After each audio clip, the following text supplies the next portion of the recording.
Just checking there's no other focus trees that have appeared. Does not look like it. So, new decisions. Not new. Oh, yes they are. Popularity of radical ideology shall decrease. I don't think we have problems with that. We do want to change the welfare programs for sure.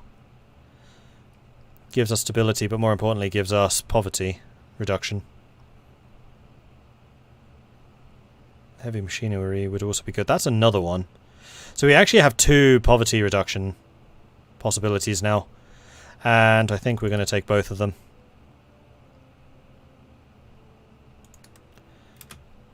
Off you go. We're spending more and more money. 8 billion in debt. Now we're definitely behind the curve. Because we've earned about 6 billion. Our economy's grown by 6 and shrunk by 8. So the deficit is definitely growing wider. So we're down to 5.5 billion deficit. So the deficit is shrinking. And it kind of looks like we might be out of immediate danger.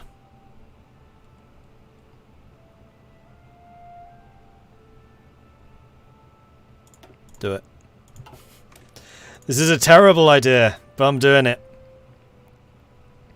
We're going to reduce our spending temporarily again for a bit, so that the construction can catch up.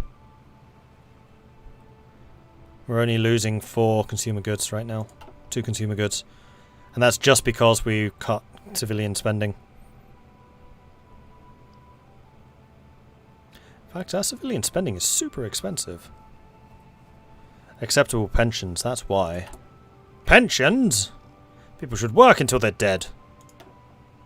Bloody hell, we're generous. Oh, hang on. No, our economic laws have quite radically changed. Oh, no, it hasn't. No, it hasn't. We're still on medium taxation. And that's the big one. Income, we're on low income weighted. Minimum wages, we're on low minimum wages. 8-hour work days. We're incredibly generous on that. We have a surprisingly progressive economy, seriously. No unemployment subsidies.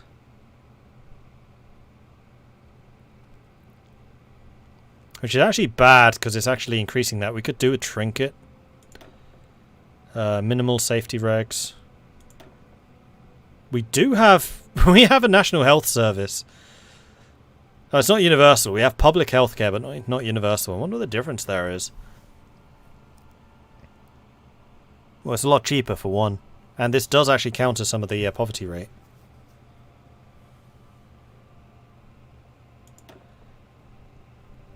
A few regulations. We have public education. We need to improve our education levels. Penal system. Fine. Outlawed LGBTQ. Not fine. Gender roles. We're on women in the workplace. We're actually pretty progressive for that as well. Although gender equality would be better. Minorities. Equal rights. Security service. Basic literacy. Yeah, see, this is where we struggle. In terms of economic laws and social laws, we're very progressive. In terms of societal development, we really need to improve. Public healthcare is like Medicare, universal healthcare is like the NHS.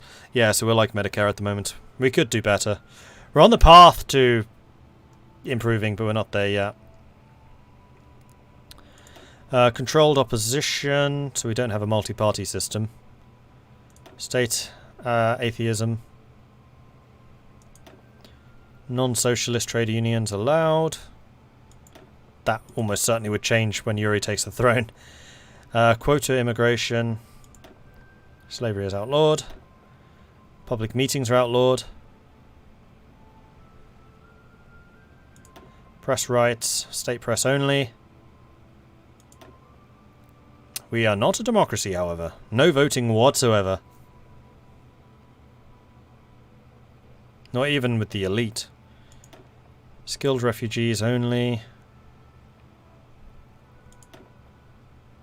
So internally we're quite good for not being a democracy. 2-year draft conscription. About halfway. Women have non-combat roles. Military policing. Training. We have combat schooling. Yeah, our military is really well trained. We are a fully integrated military. And we have no draft exemptions. You'll fight? Or you'll fight? Harder.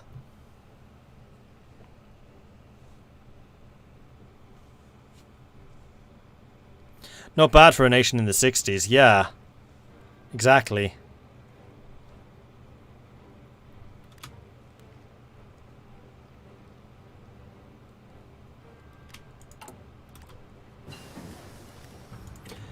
Infantry weapon improvements.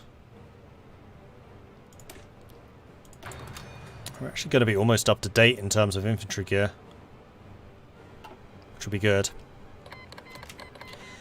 Del Wagner Brigade declared war on the Euro League. They actually managed to survive for an awfully long time.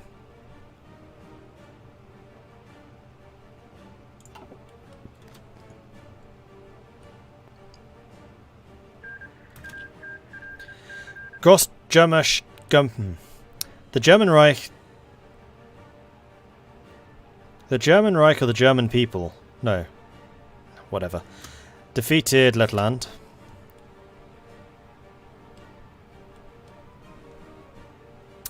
No, you can't, and I'm kind of wondering where we can go from here. Goal? Because I don't know if we can actually expand, or if this is it.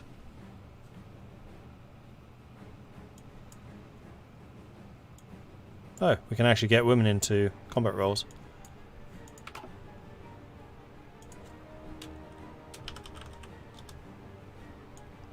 Yeah, we have no justifications or anything like that. So I don't know if this is it. Whether things will improve again once we've finished all of these, which it might. There might be another focus tree. I don't know.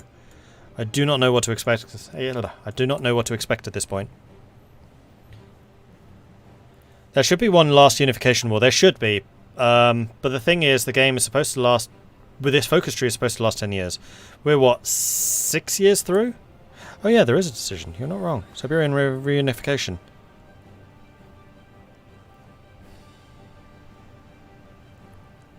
We need to own the Far Eastern states. Oh no, that's not prepare for war. This can only be done after 1969. And this is us going after the Divine Mandate of Siberia. So we have 3 years basically to build up for this. So there you go. 3 years.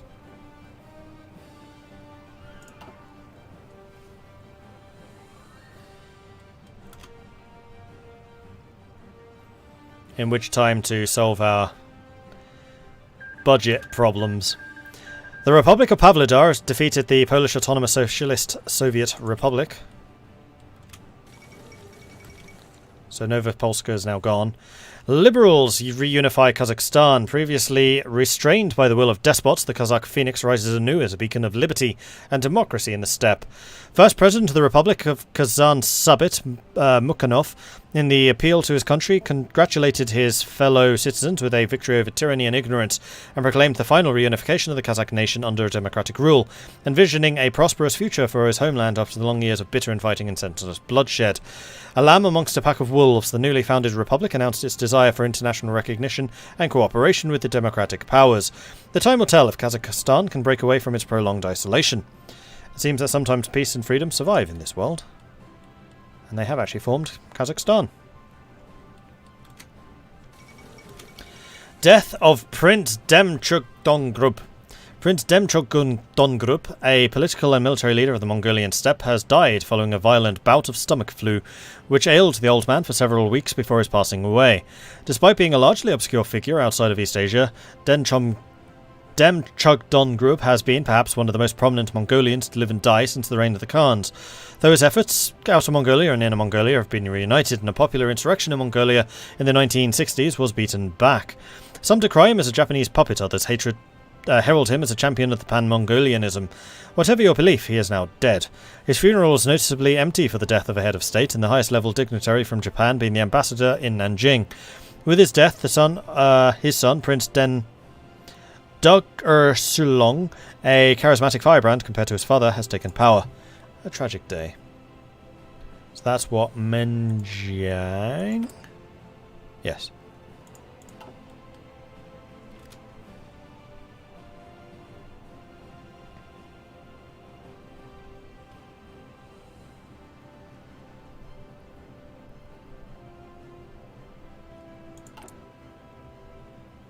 Deficit's falling. It's now 4 billion. Oh, but that's because we've done those.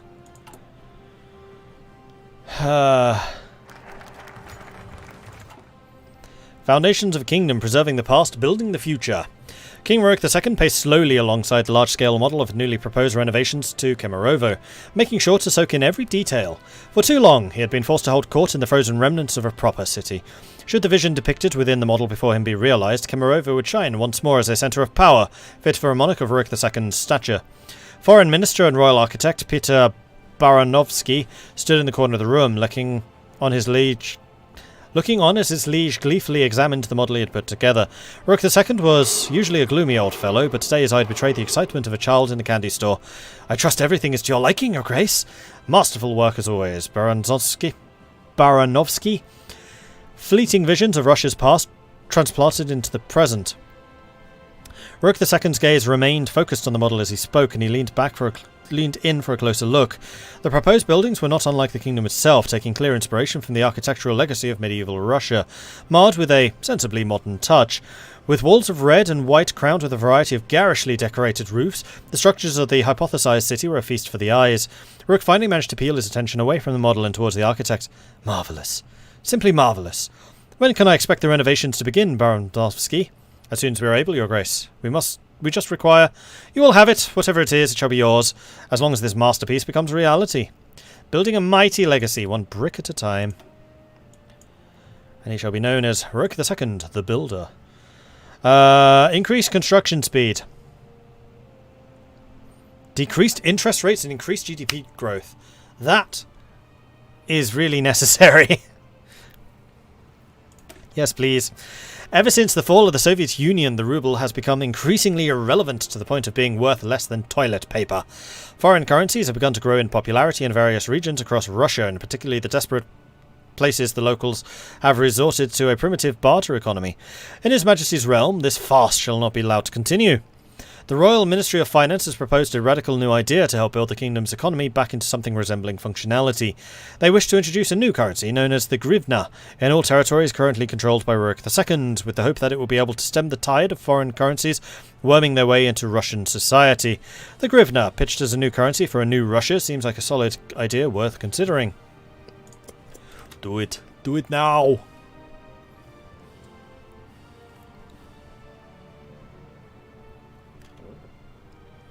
Couple of things I noticed. I feel the game needs to run a bit longer time-wise, and the US seems like it would be boring because it's a whole. Possibly the thing with the United States is this is a Cold War game, so the great powers, which are the USA, Germany, and Japan, are meddling in other people's affairs. So, for example, you've got civil wars all over the place. You are going to be wanting to bolster various powers which are pro-democracy, so... South Africa is a big one. You will be pretty heavily involved in South Africa. So there are things to do as the USA. It's just about power projection as opposed to direct intervention. It would be the same as Japan. Japan are also about power projection. The only one that really fights directly is Germany, I would think.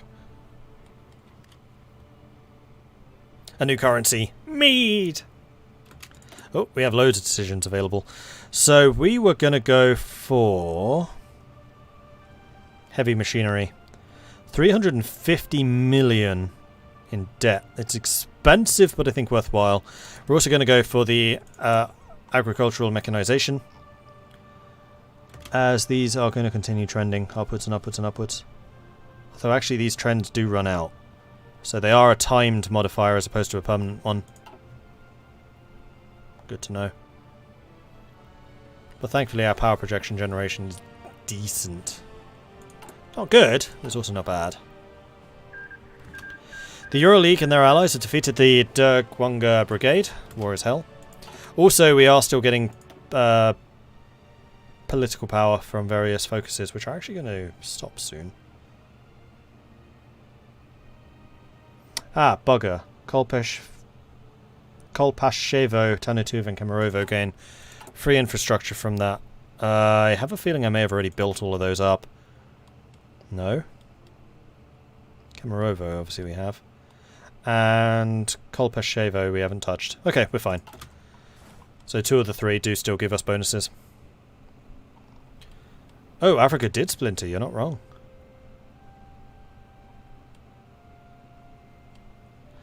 So the German shield has fractured. And Air is back on the map. There you go. Air United can rise once more.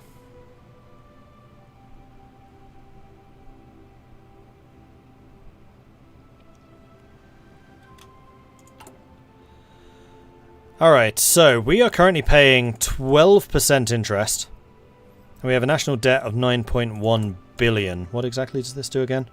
Increases GDP growth and reduces the interest rate. So we'll see how much it reduces the interest by. Is growth tracked anywhere? Yes, 6.4.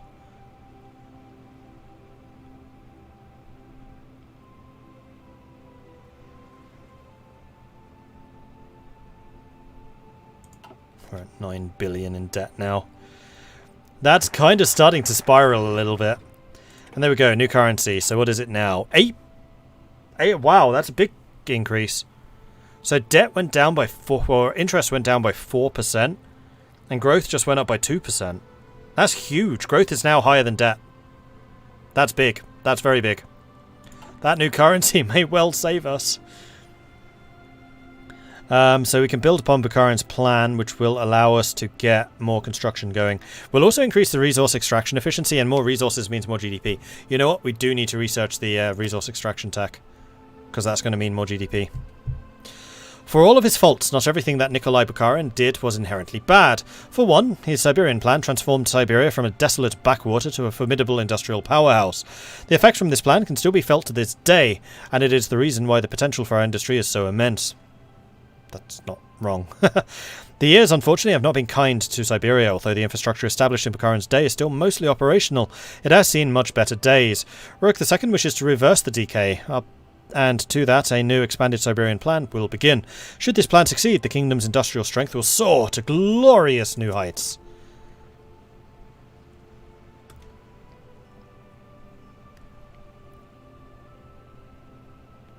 .4% GDP growth is double what we were able to get. Oh, what you were able to get as the USA, but the USA's debt interest was just 2%. Yeah, I mean, I've been angling my entire economy about a growth economy, so we have got to keep this growth high. We've kind of taken the China model, just massive growth, and we'll just absorb the costs until we do. The Great Industrial Miracle can step aside to Mordred's fantastic industrial miracle. Capitalist Russia, I mean, yeah, we kind of are. I mean, whatever we don't produce, we can take. That's our policy. And we've already finished most of the political power upgrades.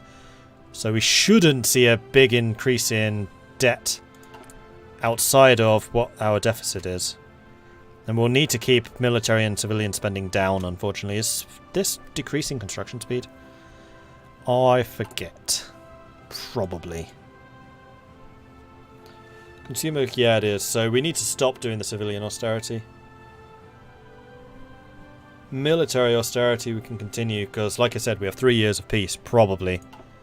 But the civilian we need to stop, because I want that construction speed.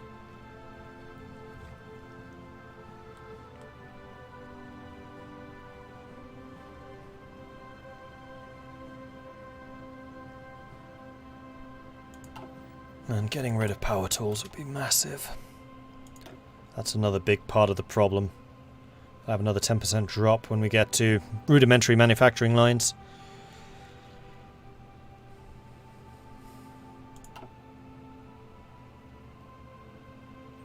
We're getting closer. 216 out of the 240 required.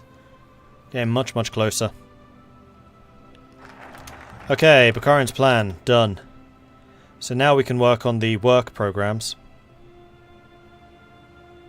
And then after that, the university charters, which will be academic base.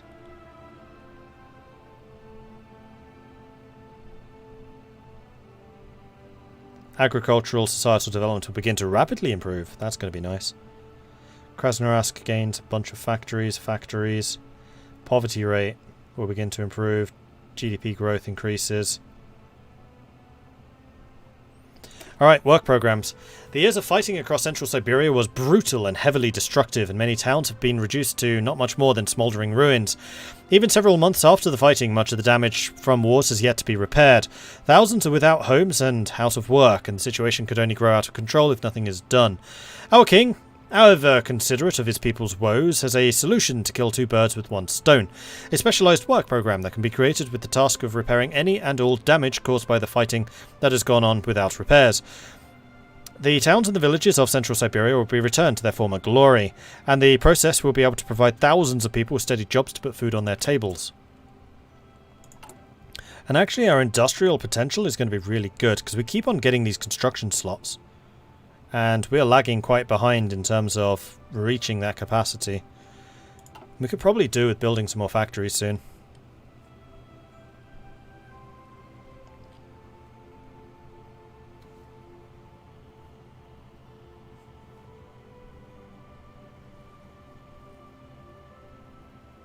Kemerovo is a weird mashup of elections, monarchies, workers' rights and militarism. I know, I love it. This is just such an interesting government form. It's basically a socialist monarchy. That's what it is.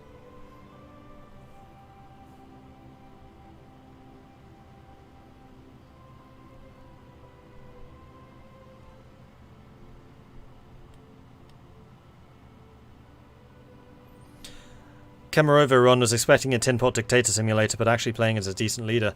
Yeah, Rurik II is actually an incredibly enlightened ruler.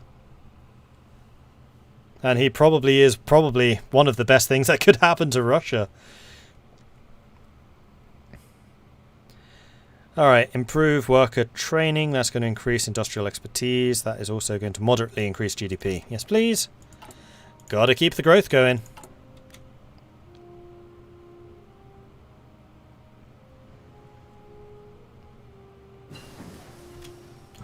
Concurrent frontal assaults. Ah, that's the end of the doctrine.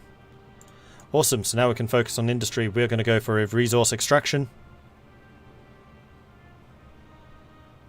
For the extra 10% resources, because again, that's more GDP. Gone are the days of the pickaxe and the shovel. Now pneumatic drills and electric carts allow for extremely fast resource production and transportation. Perfect for fueling any growing economy. And in fact, we should be exporting more and more stuff. No. Yes. No. Yes. We're actually exporting our rubber to the EuroLeague. So the rubber we're exporting is paying for the rubber we're importing. Cool. Yes, and we're exporting a bit of oil. We could definitely do with exporting more. We need to get our trade relations up.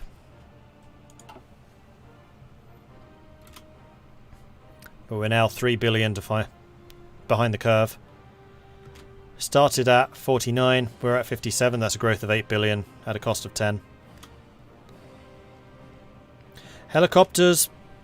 Possibly. Do helicopters cost rubber? At the moment, I'm not seeing any real need for them. Because we're just using our own mechanized. Transport attack. No, they cost only steel? Really? Huh.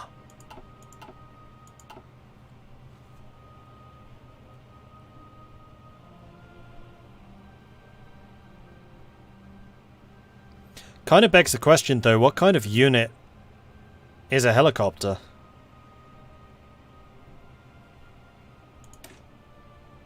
And it would also require an awful lot of research to get there.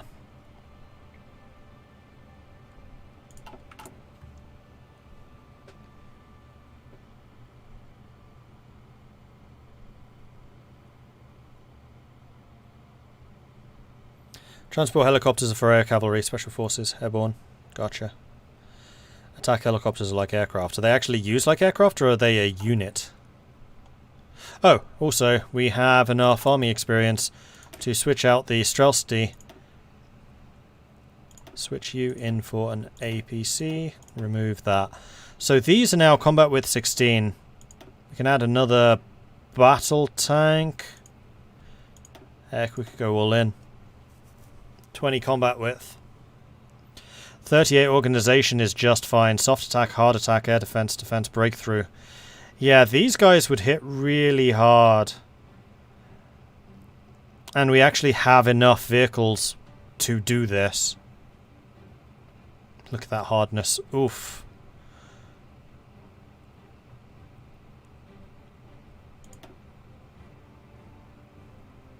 Could even go for IFV recon instead of motorized, because we've still got IFVs in storage. Haven't found a use for them yet.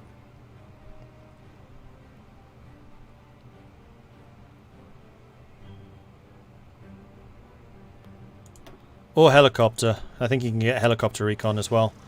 Alright, our tank divisions are now bonkers.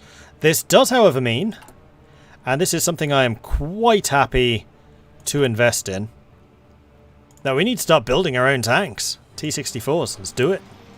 Let's do this. Alright, how are we doing for resources? So we have plenty of guns spare. Plenty of APCs, so we can probably drop the number of APCs we're producing. I think I'll drop you to 4. We'll drop the APCs to 4. We'll get you to 3. We'll drop the howitzers to 3. We'll drop the support equipment to 4. Then we'll put everything else into aircraft so we can get more yak attacks. And that also balances my economy a little bit better, although we are short on aluminium. Though I can get around that pretty easily just by reducing you by 1. Let's go for 4 battle tanks. It's going to take a long time for us to build that efficiency up anyway. Are there any new tanks or APCs to research? No, we're cutting edge on both. I think 1970 is the new one. Yeah. So we're 4 years away. We do, however, need to research all of this stuff. In that, we are a long way behind. But we're getting there, slowly but surely. Possibly CAS. I want to make sure that we have just fighter aircraft first, in sufficient numbers. Anyway, I think that this is going to make a good ending point. So thank you very much for watching. I do hope you're enjoying this. If you are, be sure to hit that follow button to get notifications when I'm live again in the future. Just like Alanis. Totally not a bad person, and dank memes have done. If you're really enjoying this, then do consider subscribing. Helps the channel out and lets me do more of this kind of content. If you want to support the channel other ways, check out the Patreon, which you can find at patreon.com/MordredViking. I do have a YouTube channel, which you can find at youtube.com/MordredViking, and it's always a real pleasure to see some new faces there. If you were here earlier on and you saw the Humankind playthrough, then can we get an exclamation mark Humankind just one more time for that? Because they are opening applications for the Open Dev system. So if you would like to see more Humankind and if you would like to get involved in its development, then do check that out. Secondly, I have a multiplayer game of Europa Universalis coming up this Saturday.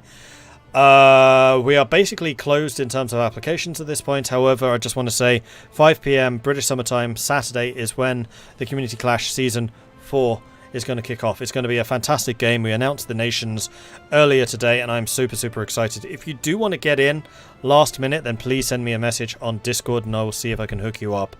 But that is going to be very exciting, and I am very excited about that. Right, who's live? Who shall we go and raid?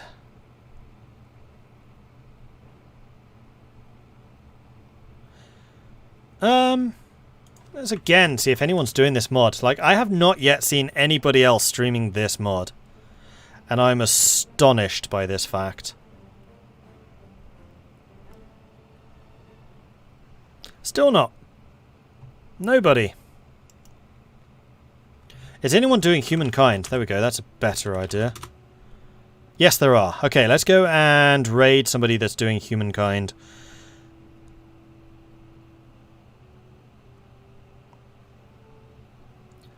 And there's going to be Doodle Goop. Let me just see how far through you are. Meanwhile, we'll start the raid ticking down.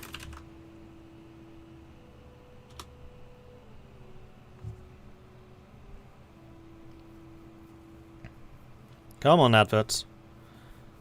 Oh, just starting. Fantastic.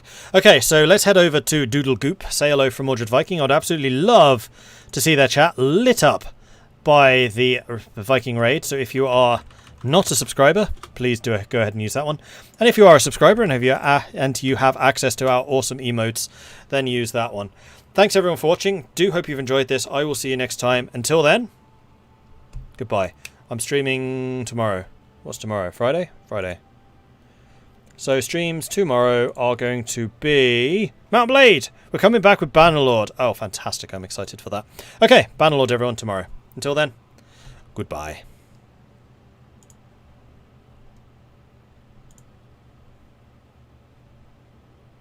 I can, because I'll probably find new stuff here.